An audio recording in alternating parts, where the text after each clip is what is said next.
Exemple numéro 2, cette fois-ci on a 4 balles à côté, 2 balles de l'autre, on a 100 et 20 grammes, donc 120 grammes de ce côté ici, on a 200 grammes de l'autre.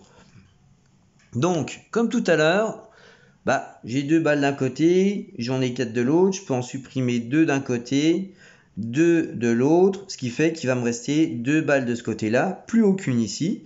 Ici, je vais avoir 120 grammes et ici, je vais avoir mes 200 grammes. Voilà. Donc ça, première possibilité, elle est faite, on obtient ça.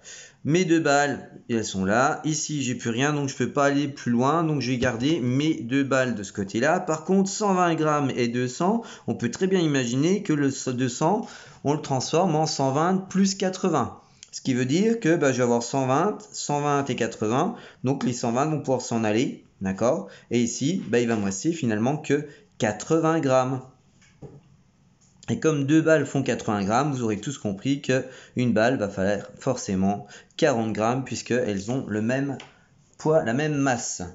Passons maintenant au côté de la modélisation. Donc on revient toujours avec une boule, un X. Ici j'ai 4 boules, donc 4X, plus 120 grammes.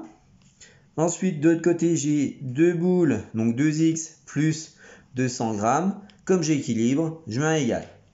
Qu'est-ce qui s'est passé de là à là? On a supprimé 2 boules de chaque côté. Pourquoi? En fait, c'est pour avoir les X que d'un côté et pas de l'autre. Donc, 2 boules en moins pour équilibrer 2 boules de ce côté-là. En moins également. Donc, 4 moins 2, ça fait 2 boules plus 120 égale à 200. Qu'est-ce qui s'est passé de là à là? En fait, on a tout simplement fait disparaître la masse qui figurait à côté des boules. Donc ici, on va tout simplement faire supprimer le 120 qui est ici, plus 120, opération inverse, moins 120. Si je le fais d'un côté, pour avoir l'équilibre, il faut que je le fasse de l'autre côté. Donc on obtiendra 2x est égal à 200 moins 120, 80 grammes. Comme tout à l'heure, 2 fois x, opération inverse, on divise par 2. Et donc ici, on va également diviser par 2, toujours pour avoir l'équilibre.